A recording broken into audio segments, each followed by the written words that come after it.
सतगुरुदेव की जय।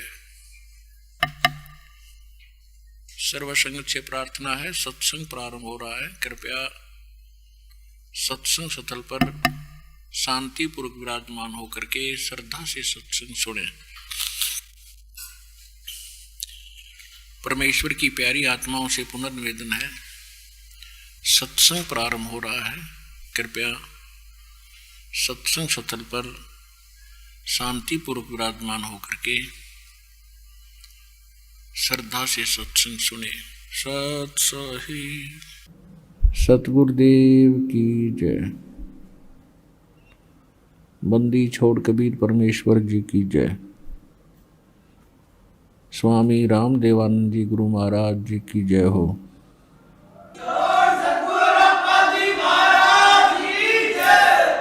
ग्रीव नमो नमो सतपुरुष को नमस्कार गुरु की नहीं।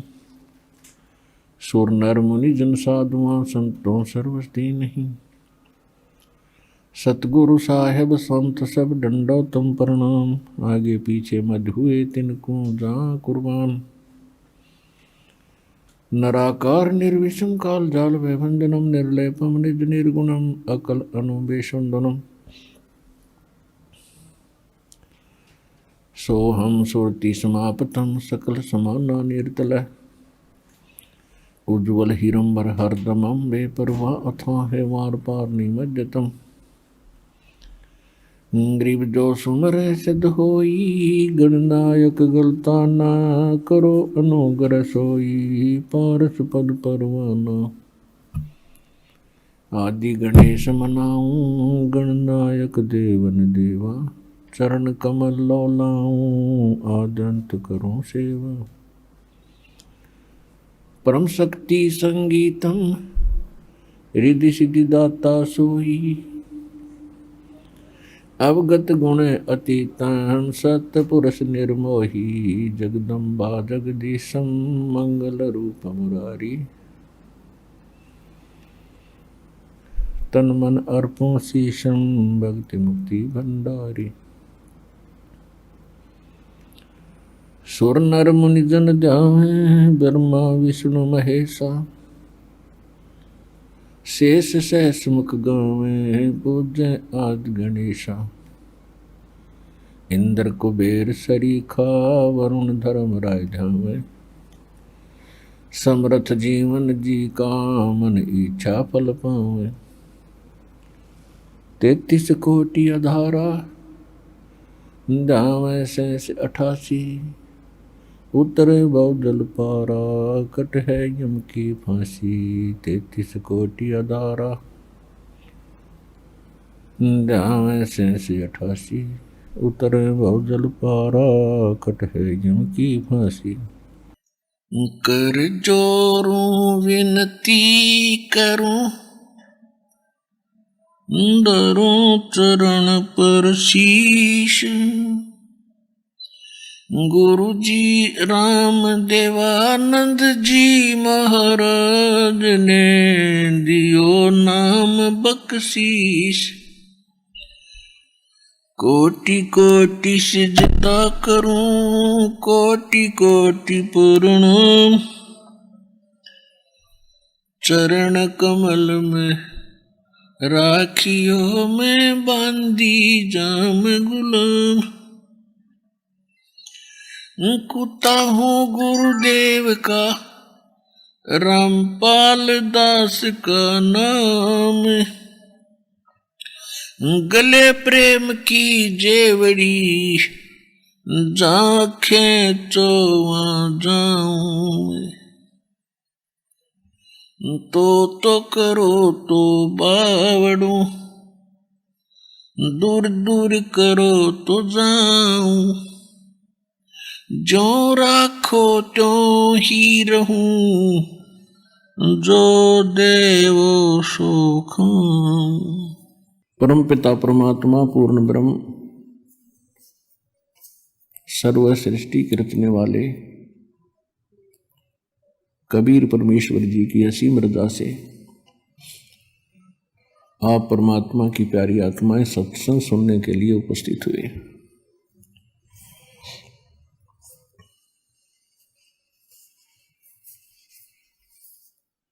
आज का जो सत्संग समागम है एक विशेष दिन के उपलक्ष्य में ये किया जा रहा है। ये फाल्गुन मास की द्वादशी वो शुभ दिन है। इस दिन परमात्मा सतलोक से चलकर आए थे और अपनी प्रिय आत्मा आदरणीय गरीबदास साहिब जी गांव छुडानी जिला झज्जर हरियाणा वाले को ये खेतों में जंगल में मिले थे। एक जिंदा महात्मा का रूप परमेश्वर बनाए हुए थे।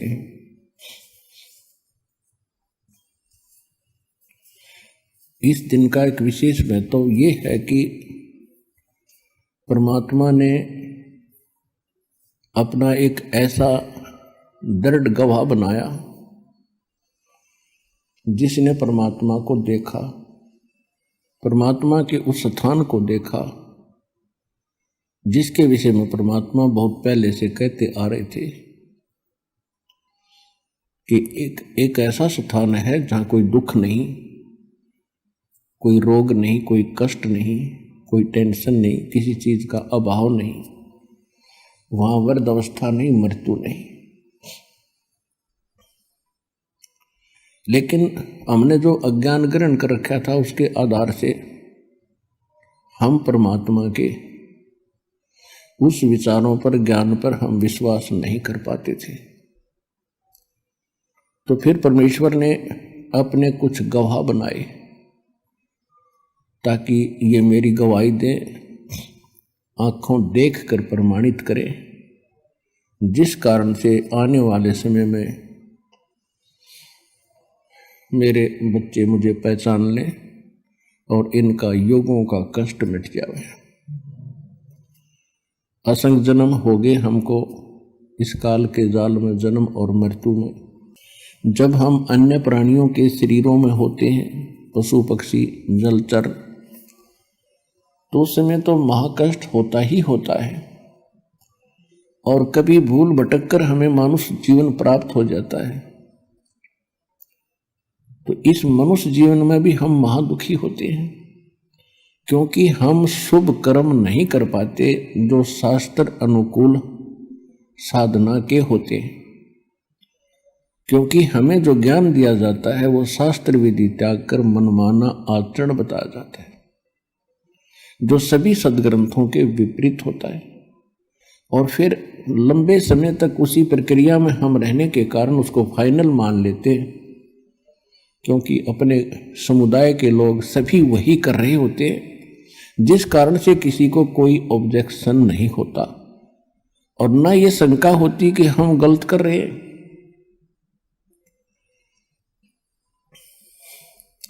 इस भूल को मिटाने के लिए परमात्मा स्वयं आते हैं।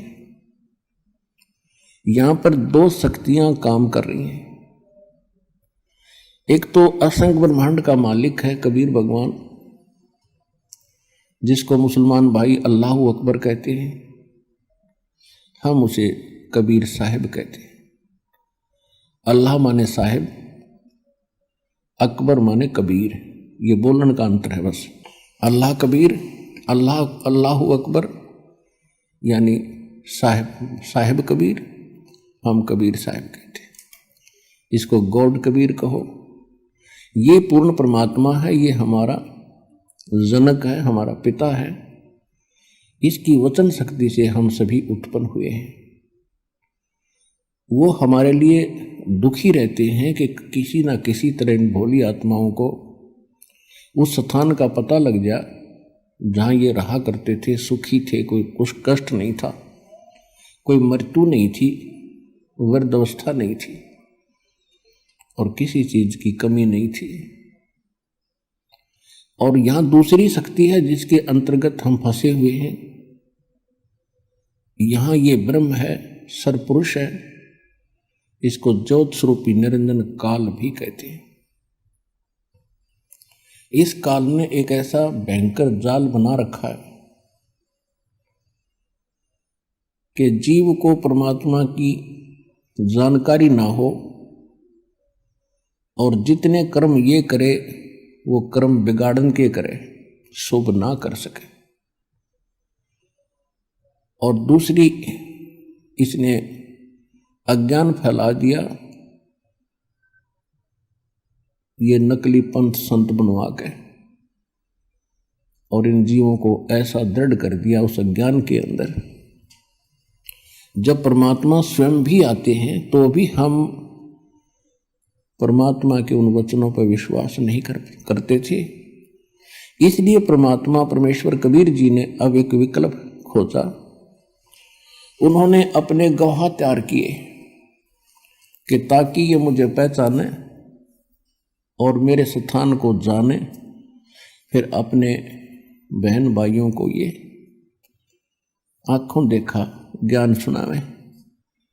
जब हम आंखों देख लेते हैं किसी वस्तु को, फिर हम दृढ़ता के साथ कहते हैं, फिर हम विचलित नहीं हो सकते। और यही कारण रहा कि जिन महापुरुषों को परमेश्वर आकर मिले, जो अपने उन्होंने एक साक्ष्य तैयार किया, साक्षी तैयार किए, उन्होंने फिर सारा संसार एक तरफ और वो अकेले एक तरफ रहे, क्योंकि वो भगवान से मिल चुके थे, परमात्मा को देख चुके थे। गीता अध्याय नंबर 18 के श्लोक नंबर 62 और गीता अध्याय नंबर 15 के श्लोक नंबर 4 में गीता ज्ञानदाता स्वयं कहता है कि अर्जुन, तू सर्वभाव से उस परमेश्वर की शरण में जा, उसकी कृपा से तू परम शांति को और शाश्वतम स्थानम, उस सनातन परम धाम को प्राप्त होगा। सनातन माने सदा रहने वाला, जिसका कभी अंत नहीं होता। और 15वें अध्याय के 4थे श्लोक में कहा है कि तत्वदर्शी संत और तत्व ज्ञान प्राप्ति के उपरांत परमेश्वर के उस परम पद की खोज करनी चाहिए, जहां जाने के बाद साधक फिर लौटकर संसार में कभी नहीं आते। और गीता ज्ञानदाता कहता है कि मेरी भी साधना त्याग कर केवल एक उसी की भक्ति करो। अब इसने परमात्मा के डर से ज्ञान कुछ सदग्रंथों में तो सही दे दिया, लेकिन अपनी प्रेरणा से ये संत भेज गए, आचार्य और शंकराचार्य भेज गए। इसने अपने सदग्रंथों के यानी सिलेबस के विपरीत पढ़ाई पढ़ा दी, और वो फिर एक लोक वेद बन गया। हजारों वर्षों से हम उसी को सुनते और सुनाते आए। उस अज्ञान को हटाने के लिए परमेश्वर को स्वयं आना पड़ता है। ये सन 1727 विक्रमी संवत 1784 की बात है, जिस दिन परमात्मा एक जिंदा महात्मा का रूप बना के अपने निज धाम सतलोक से चलकर छुडानी गांव छुडानी जिला झज्जर हरियाणा के खेतों में जंगल में आकर उतरे, सहशरीर आए, जहां पर आदरणीय गरीबदास साहिब 10 वर्ष के बालक अन्य साथी गवालों यानी पालियों के साथ गौवे चरा रहे थे। उस समय उनकी आयु 10 वर्ष की थी। तो उस समय में कुछ गर्मी बन जाती है, जैसे ये मौसम आप देख रहे हो। अब तो थोड़ी वर्षा सी होकर के कुछ ठंडक सी बन गई, नहीं आजकल, पहले और भी खुशक अक्षेत्र था। गर्मी बन जाती है तो दिन के 10 बजे के आसपास सभी गवाले एक जांडी के पेड़ के नीचे अपना भोजन कर रहे थे। गौवे इधर उधर चर रही थी, कुछ बैठी थी वृक्षों के नीचे। 10-20 अन्य और पाली थे, 7-8-10, और एक गरीबदास जी 10 वर्ष के थे। वो सबसे छोटे बच्चे वही थे, और वो गरीबदास जी का अपना ही जंगल था, अपना ही खेत थे। गरीबदास जी का मूल गांव करौथा गांव है जिला रोहतक के अंदर। इनका मूल गांव जो है गांव करौथा, जिला रोहतक, हरियाणा में। और इनके नानके थे गांव छुडानी में। गरीबदास जी के कोई मामा नहीं था, इसलिए इनके नाना जी ने गरीबदास जी के पिताजी को वहां घर जमाई रख लिया था। जमीन लगभग 1400 एकड़ थी। उसका वारिस कोई ना होने से अपने दामाद को श्री शिवदयाल जी ने वहां रख लिया था। छुडानी जाने के लगभग 12 वर्ष के बाद, 12 वर्ष के उपरांत गरीबदास जी का जन्म गांव छुडानी, जिला झज्जर में हुआ था। जमीन बहुत घनी थी, वर्षा पर आधारित होते थे। वर्षा हो जाती थी, कुछ कणक बीज दी जाती थी, बाकी क्षेत्र वो चरागाह बनाया करते थे और पशुपालन ही अधिक किया करते थे। उस दिन भी गरीबदास जी पाली गए हुए थे। एक जांडी के पेड़ के नीचे वो खाना खा रहे थे।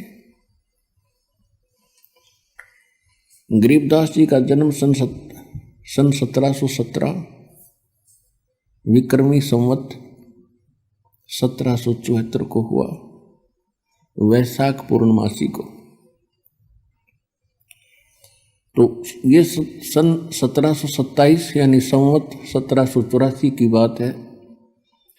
फाल्गुन उतरते की द्वादशी यानी सुदी द्वादशी, चांदनी द्वादशी,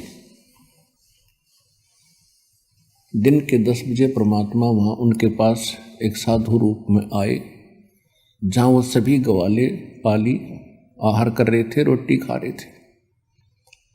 उस समय आतिथ्य सत्कार बहुत होता था, साधु संतों को विशेष आदर दिया जाता था। तो वहां ग्वालों में, पालियों में 50 वर्ष के, 40 वर्ष के, 20 वर्ष, 28, 17 और छोटे बच्चे गरीबदास जी 10 वर्ष के थे। जब परमात्मा उनके पास से निकट आए, जैसे कोई यात्री होता है, तो सभी ने कहा कि महाराज राम राम। परमात्मा ने कहा भाई राम राम। कहा आओ महाराज खाना खाओ। परमेश्वर ने कहा भी खाना तो मैं अपने गांव से खा कर आया हूं। कौन गांव है आपका? परमात्मा ने कहा सतलोक गांव है मेरा। फिर सभी ने कहा जी खाना नहीं खाओगे तो दूध तो पीना ही पड़ेगा। हम साधु संत अतिथि को बगैर कुछ आहार किए नहीं जाने देते, ये तो आपने स्वीकार करना ही पड़ेगा। परमात्मा आए तो इसीलिए थे। तो परमेश्वर ने कहा भी ठीक है, मैं दूध पीऊंगा, लेकिन मैं कंवारी गाय का दूध पीता हूं। जो बड़ी उम्र के व्यक्ति थे, ग्वाले थे, वो कहने लगे बाबा जी आपकी नीयत नहीं है दूध पीने की, आप तो मजाक कर रहे हो। परमात्मा बोले भाई अगर दूध पिलाना है तो पिला दो, तो कुंवारी गाय का पीता हूं। इतनी डिस्कस हो रही थी, गरीबदास 10 वर्ष के बालक खड़े हुए एक कुंवारी गाय ले आए जो 1.5 वर्ष की बच्चिया थी, और कहा महाराज जी इसका ना तो बच्चा हुआ है, ना इसके कोई सतन है, ये दूध कैसे देगी? परमेश्वर कबीर जी ने कहा कि बच्चों कोई तुम्हारे पास ऐसा बर्तन हो वो लाओ जिसमें दूध निकाल लेंगे। एक छोटा सा मिट्टी का बर्तन था, 8-10 किलो का, 8-10 लीटर का, तो उठा लाए, साफ करके रखा हुआ था। और गरीबदास जी पकड़ कर बैठ गए गाय के नीचे। परमात्मा बोले रख इसके नीचे। पकड़ कर बैठ गए गाय के नीचे, सतनों के नीचे। परमेश्वर खड़े हुए और बच्चिया के कमर पर हाथ थपकी मारी, सतन लंबे लंबे हो गए, दूध की धार चल पड़ी और पात्र भर गया जो बंद हो गई। बोलो सतगुरुदेव, बंदी छोड़ कबीर साहेब की जय। अब गरीबदास जी ने, बच्चे ने कहा कि लो महाराज जी ये तो आपका ही चमत्कार है। दूध पी लो। परमात्मा ने कुछ दूध पिया, शेष उन पालियों से कहा कि ले बच्चों पी लो, ये प्रसाद है। अब जो बड़े गरीबदास जी से जो बड़े थे सारे, उन्होंने कहा कि हम ना पीवें, ये तो पाप का दूध है, कुंवारी गाय का दूध निकाल दिया और ना जाने क्या जादू जंतर कर रखा है आपने, और फिर आपने जो उठा कर दिया, अपना पता कौन सी जाति के हो, हम ना पीवें, उठ कर चले गए। अब गरीबदास जी ने कहा कि लो भगवान मुझे दे दो, आपका बनाया हुआ प्रसाद कब कब उपलब्ध हो, सौभाग्य है मेरा जो आपका जूठा दूध मुझे प्राप्त होगा, अमृत होगा। परमात्मा ने कहा था बेटा ये जादू जंत्र का नहीं है, ये यहाँ इस लोक का भी नहीं है, ये तो मेरे लोक से आया, सतलोक से, और पी लो तुम, बहुत लाभ होगा। कहते हैं सकल पदार्थ है जग माही, पर कर्महीन नर पावत नाहि। गरीबदास जी ने वो दूध पिया, वो सभी चले गए दूर, पाली दूसरे साइड में गौओं को भी आंख ले गए। अब वहां रह गए वो परमात्मा और वो प्यारी आत्मा जिसके लिए मालिक आए थे। परमेश्वर ने चर्चा शुरू की कि बेटा भक्ति किया करो, परमात्मा का नाम लेना चाहिए, ये मनुष्य जीवन बार बार नहीं मिलेगा। तो गरीबदास जी जैसे बच्चे थे कहने लगे भगवान हम करते हैं, राम राम करते हैं, सीता राम करते हैं, राधे श्याम का जाप करते हैं, बजरंग बली की जय बोले, शंकर भगवान की भक्ति करें। फिर परमात्मा ने काफी देर तक उनको समझाया बेटा ये इनकी भक्ति से मोक्ष नहीं हो सकता, आपका जन्म और मृत्यु नहीं मिट सकता, आपके कर्म के अंदर यानी प्रारब्ध के अंदर जो लिखा है कोई पाप कर्म जिससे आपको कोई हानि होनी है, तो इन भगवानों की भक्ति से वो समाप्त नहीं हो सकती। इन भगवानों की भक्ति करने से आपको पुण्य और पाप दोनों ही प्राप्त होंगे। और कहते हैं पिछले ही तप से होते हैं पूर्ण हंस मुराद। ये पिछले संस्कार से उस बालक के एकदम उसके हृदय में एक विशेष प्रेरणा हुई कि परमात्मा आज तक हमने यो ज्ञान कभी किसी से सुना नहीं, और ऐसा भगवान नहीं सुना जो आप बताते हो कि वो सब दुख दूर कर सकता है, हमारे प्रारब्ध यानी किस्मत लिखे हुए लेख का भी नाश कर सकता है, हमारे सब पापों का नाश करके हमें पवित्र कर सकता है और मोक्ष पूर्ण दे सकता है। और हमने तो कभी कभार स्वर्ग सुना था, उस स्वर्ग की भी जानकारी पूरी नहीं थी। तब परमात्मा ने स्वर्ग की डेफिनेशन सुनाई, परिभाषा सुनाई कि स्वर्ग तो बेटा ऐसा है जैसे एक होटल होता है, और होटल के अंदर जैसे शिमला कुल्लू मनाली साइड में, यहाँ राजस्थान हरियाणा पंजाब उत्तर प्रदेश के व्यक्ति जो धनी लोग होते हैं वो महीना 20 दिन हफ्ता 10 दिन गर्मियों के समय में वहाँ चले जाते हैं, अपनी जेब में पैसा ले जाते हैं 50,000 60,000, कमरा किराए पर लेते हैं, होटल में खाना भी सब सुविधाएं उपलब्ध होती हैं, सैर सपट्टे करते हैं, कोई काम नहीं होता क्योंकि उनका वहाँ कर्म क्षेत्र नहीं है, वो अपने धन को ही व्यय कर रहे हैं, वहाँ उनको सुविधा खूब प्राप्त है, कोई काम नहीं, लेकिन उनकी जेब कट रही है, उनकी पूंजी नाश हो रही है जो लेकर गए थे, और जिस समय वो पूंजी समाप्त हो जाएगी वो स्वयं वहाँ से चले आएंगे। अगले वर्ष हो सकता है ऐसा लाभ ना हो जिससे 50-60 हजार रुपये सेव हो जाए, बचत हो जाए, तो वो अगले बार वहां भी नहीं जा सकते, यहीं रहना पड़ेगा। ठीक इसी प्रकार ये स्वर्ग है। स्वर्ग में भक्ति के धनी व्यक्ति जाते हैं, वहाँ कोई काम नहीं, लेकिन आपके पुण्य वहाँ जमा हो जाते हैं जो भी खाओगे पियोगे इच्छा करोगे आपको प्राप्त होता रहेगा, लेकिन आपका बैलेंस लेस होता रहेगा। और जिस समय आपके पुण्य समाप्त हो जाएंगे आपको जबरदस्ती वहां से नरक में डाल दिया जाएगा। और नरक के बाद फिर पुनः आपको यहाँ 84 लाख योनियों की कुत्ते गधे सूअर के शरीरों में बेचा जाएगा। और ये प्रक्रिया आप असंख्य जन्मों से कर रहे हो, भोग रहे हो, इसका निर्वाह कर रहे हो। जहां से मैं आया हूं वो एक ऐसा स्थान है जहां आप पहले रहते थे। पूरी सृष्टि रचना सुनाई, आप सभी वहां रहते थे। वहां कभी मृत्यु नहीं है, वहां कोई चीज का अभाव नहीं है। और यहां आपने आज चाहे कुछ भी सुविधा उपलब्ध है आपको, कितने आपके पास जमीन है, चाहे राजा बने हो, ये तो आपके पास रहनी ही नहीं है। मृत्यु को उपरांत ना जाने कहां पटकेगा ये काल उठा के। और जिस माया को आप आज अपनी मान रहे हो, इसको आपके नाना जी के पिताजी भी अपनी मान रहे थे और उसके पिताजी भी अपनी मान रहे थे। अब वो कहाँ है भाई? अब वो कहीं गधे कुत्ते बनकर घूम रहे हैं।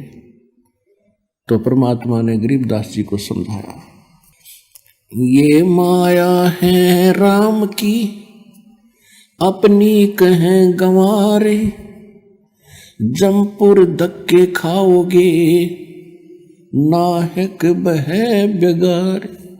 पूंजी साहूकार की ये बंजारा संसार, और पूंजी माल गंवा दिया इब नाहक बहे बेगार। परमात्मा ने बताया कि बेटा ये पृथ्वी इस काल साहूकार की है और तुम यहां बंजारे बनकर आए हुए हो। इस पर एक आपने इससे लाभ उठाना था कि अपना निर्वाह भी करते और मोक्ष के लिए भी कुछ प्रयत्न करते। आप उस उद्देश्य को भूलकर यहाँ संसार की भूल भुलैया में भूल चुके हो और आपने कि ये परंपरा मान ली, बुढ़े होकर तो मराया करें, यानी वृद्ध अवस्था में तो मृत्यु सभी की होती है। और जब तक वृद्ध नहीं होते खूब काम करें, अच्छी संपत्ति बनावें, हमारे आने वाले बच्चे प्रयोग करेंगे। तो परमात्मा ने बताया कि बेटा बच्चों को भी वही मिलेगा जो उनके संस्कार में है। आपने ऐसा देखा होगा कि बहुत से ऐसे माँ बाप हैं जिनकी बहुत संपत्ति थी और बच्चा न वो फिर बाद में सारी बेच खाई, शराब पीने लग गए। अब उस बोली आत्मा ने बच्चों के लिए ही सारा जीवन व्यर्थ किया, सारी संपत्ति जोड़ी, और जो संपत्ति मनुष्य जीवन से जोड़नी चाहिए थी, भक्ति करनी चाहिए थी, वह करी नहीं। जिस कारण से वो तो कहीं कुत्ता बनकर गली में घूम रहा होगा पिताजी, और बच्चे उसकी जोड़ी हुई संपत्ति को शराब पी रहे हैं और बर्बाद कर रहे हैं। तो ये बहुत बड़ा झंझट है, इससे निकलना चाहिए आप। परमात्मा ने बहुत सी ऐसी कथाएं सुनाई, गरीबदास जी एकदम तड़फ उठे कि परमात्मा ये जन्म मरण का रोग तो बहुत भयंकर है। वृद्ध अवस्था में जीव बहुत दुखी होता है। तो परमेश्वर ने बताया कि ये जरा और मरण मैं जो विधि बताऊंगा भक्ति की, उससे सदा के लिए समाप्त हो जाता है। और जो साधनाएं आपको प्राप्त हैं पूरे विश्व में, वो जरा मरण के नाश करने की नहीं है। जैसे कर्म करोगे वैसे ही भोगने के लिए वो आपके लिए बनाई है यहाँ के मालिक ने इस काल में। अब बच्चे को अच्छाई और बुराई का जल्दी असर होया करे, वो तड़फ उठा, बुरी तरह कांप गया गरीबदास जी और कहा भगवान फिर कैसे बने बात। परमात्मा बोले कि उस लोक में जाना होगा। गरीबदास जी ने कहा भगवान एक बार वो लोक दिखा दो मुझे, क्योंकि यहाँ कोई आपके अतिरिक्त कोई बताने वाला नहीं है। और मन पापी विश्वास कर नहीं पा रहा। एक बार आंखों देख लो दाता तो दृढ़ हो जाऊंगा। परमात्मा बोले ठीक है, प्रथम मंत्र ले, शेष बन मेरा, तब मेरे साथ चल सकता है।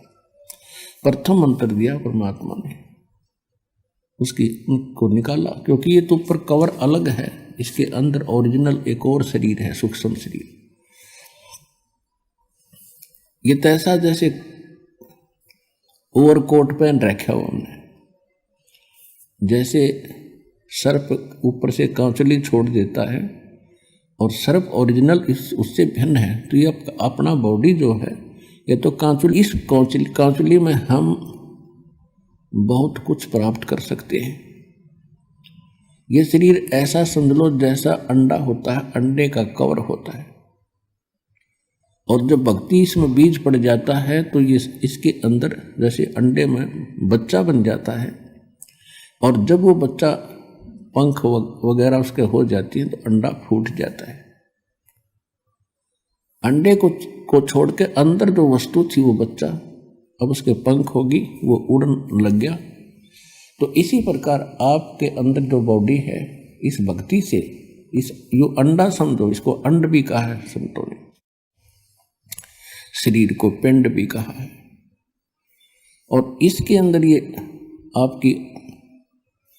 आपका जो भक्ति रूपी पर बनने लग रही है पंख, और जब ये भक्ति खूब करोगे डट कर, समय आने पर आपका पंख लग जाएंगे उस सूक्ष्म शरीर का। ये ऊपर का कवर, ये अंडा यहीं पड़ा रह जाएगा, और ओरिजिनल पक्षी यानी भक्ति युक्त प्राणी सतलोक चला जाएगा सिद्धि से उड़कर। तो गरीबदास जी बड़े प्रभावित हुए, परमात्मा उनको लेकर ऊपर गए। सबसे पहले धर्मराज के दरबार में पहले ब्रह्मा विष्णु महेश के लोक दिखाए, स्वर्ग और नरक दिखाया। वहाँ हाहाकार मची थी, सभी प्राणी परमात्मा को देख रहे थे, और उनको वो बातें याद आ रही थी जब कभी वो मनुष्य शरीर में थे, जो आज नरक के अंदर दुख उठा रहे हैं या स्वर्ग के अंदर अपनी पूंजी नष्ट कर रहे हैं। उनको वो दिन याद आते हैं जिस दिन परमात्मा कभी उनको पृथ्वी पर मनुष्य शरीर में मिले थे, और उन्होंने परमात्मा के इस ज्ञान को कानों के ऊपर से टाल दिया था।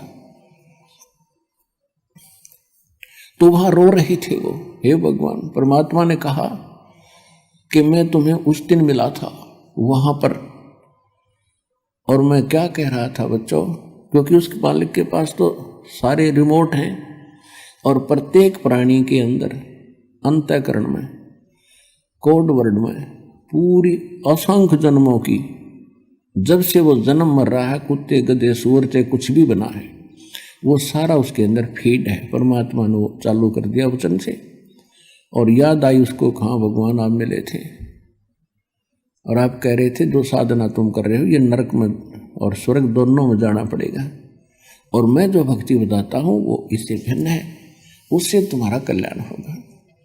उस समय आप क्या कह रहे थे, विवाद कर रहे थे, मुझे खुरका धमका रहे थे, तू क्या जाने दुल्हा, तू क्या जाने क्यों बकवास करता है, हमारे देवताओं को तू ऐसे बताता है। वो सारा कुछ सुनाया परमात्मा ने। वो लज्जित हो गए कि भगवान से धोखा हो गया, बचा लो दाता, अब नहीं। परमात्मा बोले अब नहीं। जब कभी तुम्हें मानव शरीर प्राप्त हो और मेरा कोई दास मेरे ज्ञान की महिमा सुना रहा हो, उसकी शरण में आ जाना, तब तुम्हारा कल्याण होगा। अब गरीबदास जी सुन रहे हैं, उनकी आंखों से सुन रहे हैं, अपने आंखों देख रहे हैं, कानों सुन रहे हैं कि इन्होंने ऐसे ऐसे कहा था भगवान को, और आज ये रो रहे हैं। ये रामकृष्ण के पुजारी थे, कोई शंकर जी का पुजारी था, कोई मुसलमान वहीं पीटा जा रहा था, कोई कुछ साधना कर रहा था, कोई जैनी था। अब सभी वहां भुगत रहे थे। अब गरीबदास जी इतने दृढ़ होते जा रहे थे, ओए होए, हे भगवान, सचमुच ये हालत होती अगर हम मालिक ना मिलते तो अपने को। फिर ब्रह्मा विष्णु महेश के लोक में ले गए। वहां देखा बेटा ये सिर्फ ये सब ना अपनी दुकान खोल रखी है। विष्णु लोक में एक होटल है, शिव लोक में होटल है, और ब्रह्मा के लोक में भी होटल यानी स्वर्ग है। विष्णु जी का पुजारी विष्णु लोक में जाता है, जब तक उसके पुण्य रहते हैं वो वहां रहेगा, उसके बाद फिर नरक में डाल दिया जाएगा। और ये प्रत्येक प्राणी से अपने राज्य चलाने के लिए, ये राजा हैं, ये टैक्स लेते हैं। जैसे यहाँ पृथ्वी के राजा आपसे टैक्स लेते हैं, अपने ठाठ करते हैं, आपकी पूंजी तय, इसी प्रकार वो वहाँ करते हैं। इसी प्रकार शिव के लोक में रेस्टोरेंट है यानी स्वर्ग है, शिव का पुजारी स्वर्ग में रखा जाता है। जब उसके पुण्य समाप्त हो जाते हैं उसको फिर नरक में डाल दिया जाता है। नरक के बाद फिर 84 लाख प्रकार के इन प्राणियों के शरीरों में असंख्य जन्मों तक भटकता रहता है। इसी प्रकार ब्रह्मा जी के लोक में, इसी प्रकार दुर्गा जी के लोक में, ऐसे ही गणेश जी के लोक में जो गणेश के साधक हैं वो उसके पास चले जाते हैं। ऐसे ही ज्योत निरंजन ब्रह्म काल के ब्रह्मलोक में ये सब व्यवस्था बनी हुई है। और ये सभी इन पर टैक्स लगाते हैं, चार्ज लेते हैं अलग से, कि कोई 10%, किसी में 20%, कोई 25%, कोई 15% आपकी पूंजी का। और जब आपके पुण्य समाप्त हो जाते हैं आपको वहां से जबरदस्ती, जैसे यहां से फेंक दिया जाता है उस तरह वहां से फेंक दिया जाता है। फिर परमात्मा उनको लेकर गए गरीबदास जी को यहाँ के न्यायाधीश के पास, 21 ब्रह्मांड का जो न्यायाधीश है धर्मराज के पास। अब जहां जहां भी परमात्मा जा रहे थे सभी ब्रह्मा जी के लोक में गए। ब्रह्मा जी ने आसन त्याग दिया, लेकिन परमात्मा खड़े खड़े 2 बात करके चल पड़े। विष्णु जी के लोक में गए, विष्णु जी ने भी आसन त्याग दिया और खड़े होकर सत्कार किया। ऐसे ही भगवान शंकर के लोक में फिर जब धर्मराज के लोक में गए, न्यायाधीश के लोक में गए, उसके ऑफिस में गए, तो धर्मराज ने भी कुर्सी त्याग दी और करबद्ध होकर खड़े हो गए। एक आध्यात्मिक शक्ति ऐसी है, इसमें किसी को अपनी आइडेंटिटी बताने की आवश्यकता नहीं। अपने आप सामने वाले पर प्रभाव होता है, अपने आप वो नतमस्तक हो जाता है। और परमात्मा खड़े खड़े उस न्यायाधीश को धमका रहे हैं, खुरका रहे हैं। यहाँ के न्यायाधीश यानी 21 ब्रह्मांड के, एक ब्रह्मांड में होता है वैसे ऐसी व्यवस्था 21 ब्रह्मांड में अलग अलग होती है। तो इस ब्रह्मांड के न्यायाधीश यानी मुख्य न्यायाधीश चीफ जस्टिस को, धर्मराज को परमात्मा खड़े खड़े कह रहे हैं कि कान खोल कर सुन ले, यदि मेरी आत्मा का तूने अकाउंट भी ले लिया तो मुझसे बुरा नहीं होगा। यदि तेरे पास कोई भूल भटक कर आ जाए तो उसको मेरे पास भेज देना। धर्मराज ने कहा कि भगवान जो आपकी आज्ञा वही होगी, लेकिन मेरी एक प्रॉब्लम है, समस्या है, आपकी शरण समाधान करो। अब आदरणीय गरीबदास साहिब जी ने वापस आकर फिर बताया कि कैसी वार्ता हुई मेरे सामने।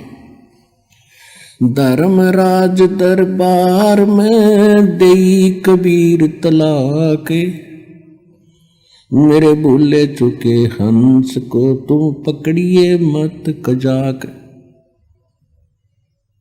एक न्यायाधीश को जिसके सामने ब्रह्मा विष्णु महेश की पिंडी कांपे और उसको एक महापुरुष खुरका रहा है और कजाक कह रहा है कि एक चतुराद, कजाक माने ए नालायक आदमी, जब मेरे भक्त को नहीं पकड़ लेगा तो वो क्या कहते हैं, बोले पुरुष कबीर से धर्मराज कर जोड़े, तेरे हंस न पकड़ू नहीं मोहे 2 ही लाख करोड़। फिर क्या बताया, कर्मों से तीरथ है अब जो जप नाम कबीर, वो तो मोहे पकड़ने पड़े दाता, जड़नी पड़े जंजीर। अब परमात्मा क्या बोले, करम भरम ब्रह्मंड के मैं पल में करहूं ने से, जिन हमारी दुहाई दई सो करो हमारे पेश। कि तेरे इस ब्रह्मांड के लगाए हुए कर्म, क्योंकि ये काल जो है मन रूप में सब प्राणियों में विद्यमान है, और इस मन की आदत केवल खोटे कर्म करण की है, शुभ यू सोचता भी नहीं। तो परमात्मा कहते हैं ये तुमने ही इन जीवों के ये कर्म लगाए हैं, और उन कर्मों का मैं नाश कर दूंगा, उनको कैंसिल कर दूंगा। जो तेरे काबू में ना है वो मेरे पास ले आना तेरा अकाउंट, और मैं उनको क्रॉस कर दूंगा और अपने साइन कर दूंगा।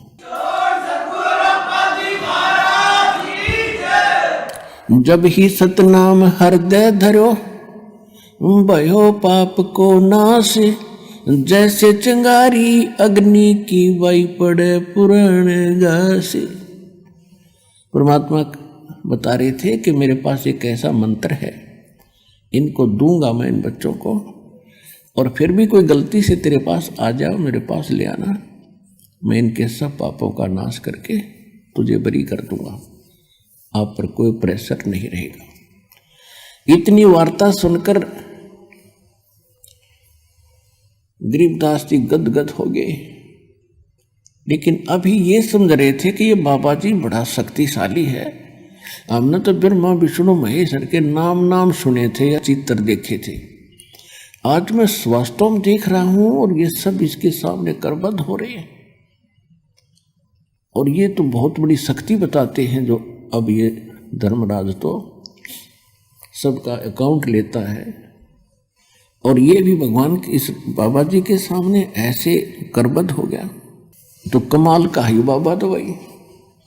फिर परमात्मा उनको ले गए, वो स्थान दिखाया गरीबदास जी को जहां ये काल भगवान, ये ब्रह्म 1,00,000 मानव शरीरधारी प्राणियों को के शरीर, सूक्ष्म शरीर को तपस्या के ऊपर एक टुकड़ी है पत्थर की, जैसे तई होया करे बड़े बड़ी तय, ऐसे अपने आप प्रज्वलित है, वो अपने आप प्रज्वलित है, और उसके ऊपर 1,00,000 मानव शरीरधारी प्राणी तड़फ रहे थे। हाहाकार मची थी। यहाँ के राजा भी थे उसमें, और यहाँ के गरीब भी थे, सेठ भी थे, साहूकार भी थे, आम नागरिक भी थे, और सब उन्हीं के पुजारी थे, लेकिन सब बुरा हाल हो रहा था। तब परमात्मा वहाँ पहुँचे तो सभी एकदम उनकी तपत खत्म हुई, और ऐसे बैठ गए उस तई के ऊपर, जैसे कढ़ाई में बैठ गए, उबलते तेल के कढ़ाई में समझ लो आदमी, और उसको पीड़ा ना हो। तो एकदम देखा कि ये परमात्मा आगे शायद। तब उन प्राणियों ने कहा, भगवान हम बहुत दुखी हो लिए, हम किस कर्म का दंड भोग रहे हैं। परमात्मा ने कहा, ये तुम्हारा यहाँ का किया कर्म नहीं, ये तुमने सतलोक में गलती करी थी, वहाँ तुम सुखी थे, और सुखी जीव को बकवाद घनी भावे हैं, अच्छे काम थोड़े और बुरे घने करेगा। तो तुमने वहाँ यही गलती की थी, भरी थाली का ठोकर मार कर तुम यहाँ आगे से इस कंगाल लोक में सारी जीवन में तुम्हारे से रोटी पूरी नहीं होती, मर खप जाते हो मांस, और ये बकवादियों घनी करवाता है। आज विश्व में शायद ही कोई प्राणी बचे हों कुछ प्रतिशत, ना तो सभी कोई बीड़ी का लत है, कोई शराब पी रहा है, कोई भूकी खा रहा है, कोई अफीम खा रहा है, कोई मांस खा रहा है, कोई शराब पीता है। तो ये कोई सा भी काम करने का नहीं, ये मन करवाता है, और इसके करने से हमारे सूक्ष्म शरीर के अंदर एक विशेष पदार्थ डिपॉजिट हो जाता है, और वो स्वाद करता है काल उसका। फिर तो वो सबको उठा कर वहाँ डालता तपस्या पर, फिर सब तड़फ कर। जिसने ज़्यादा बीड़ी शराब तम्बाकू पी रखा है वो काफ़ी देर तक तड़पता, उसमें तो घना माल होता है उसका, और काफ़ी देर तक सबसे पीछे तक उसकी दुर्गति होती है वहाँ पर। और फिर जीव मरता नहीं उस सूक्ष्म शरीर में, उनको वहाँ से फेंक देता सीधी से, उसका टाइम फिक्स अलार्म रखा उसने, उसके बाद वो वहां से अपने आप उड़ जाते हैं जब उनका गंध मैल निकल जाता है, और ऊपर जाते ठंडे क्षेत्र से तो वो कुछ नॉर्मल से हो जाते हैं, और फिर धर्मराज के दरबार में आकर लाइन लगा लेते हैं अपने कर्मों का अकाउंट कराने के लिए। वहां तो सबके कर्मों का अकाउंट कैलकुलेटेड मिलता है, क्योंकि जो ये कर्म प्राणी करता है उसका एक फैक्स वहां हो जाता है धर्मराज के दरबार में, और उनके उस अकाउंट नंबर में डिपॉजिट हो जाता है। और जब प्राणी वहां पहुंचता है तो उसके सामने कुत्ते की योनि, गधे की योनि, कुत्ते की योनि, गधे की योनि, मनुष्य में स्वर्ग, भागो फटाफट। वहां नहीं सुनता कोई, फिर हाहाकार मची रहती है। जिनका नरक में जाना होता है उनको यम के दूत खड़े हैं लठड़ी बाले लेकर, जैसे पुलिस वाले खड़े होते हैं, और पकड़ कर बाजू फटाफट आ जाओ भाई, नरक है तुम्हारे लिए। और वहां ठोक कर आते हैं, उनको बुरा हाल हो रहा है। तब गरीबदास जी को आगे क्या देखा, थोड़ी कुछ देर के बाद वो ज्योत निरंजन काल उनको खाने के लिए अपने उस रसोई घर में आने लगा। दूर से देखा, तब तक वो प्राणी वहीं थे परमात्मा की कृपा से, नहीं तो उसको ऑटोमेटिक सिस्टम से तो उनको चला जाना चाहिए था। वो इसलिए आया था, वो किसी के सामने नहीं आता। तो बताया परमात्मा ने कि देखो वो आ रहा तुम्हारा यहाँ का भगवान, जिसको तुम परमात्मा कहते, इसकी शकल देख कर कलेजा फट जाएगा, और तुम इसको ब्रह्म मानकर पूजा करते हो। सबने देखा सामने लंबे दांत, ओछा माथा, काला विकराल शरीर, तो सभी प्राणी भयभीत हो गए। परमात्मा ने कहा कि तुम जाओ यहां से। वो सभी को उड़ा दिया, और जब परमात्मा उसके निकट गए, वो कहाँ बैठता है जाकर के, एक जो 11वां द्वार है, 11वां द्वार है, वो अक्सर पुरुष के लोक में जाकर निकलता है। उस गेट पर ये स्वयं चौकीदारी करता है कि कोई इधर से एक भी ना चला जा। ये स्वयं वहां बैठता है, और वहां बैठा था, वहां से उठकर चला ही था। परमात्मा जब चले तो उस गेट पर अड़ गया जाकर, कौन आ गया ये, इस कैसे चला जाएगा इधर। तो परमात्मा निकट गए, तो परमात्मा ने कहा कि देख बेटा गरीबदास, ये है यू काल भयंकर, इसके सामने ब्रह्मा विष्णु में इसकी हिम्मत नहीं कि इसके सामने, इसकी शक्ति के सामने टिक जाए। वो चार भुजा के भगवान, ये 1000 का है। अब तो ये 2 भुजा बनाए बैठा है, ये 1000 भुजा तक बना सकता है। ब्रह्मा विष्णु महेश तो 16 कला के प्रभु हैं, ये 1000 कला का भगवान है। और जिस परमात्मा के पास मैं तुझे ले जा रहा हूँ, असंख्य कला का मालिक है वो।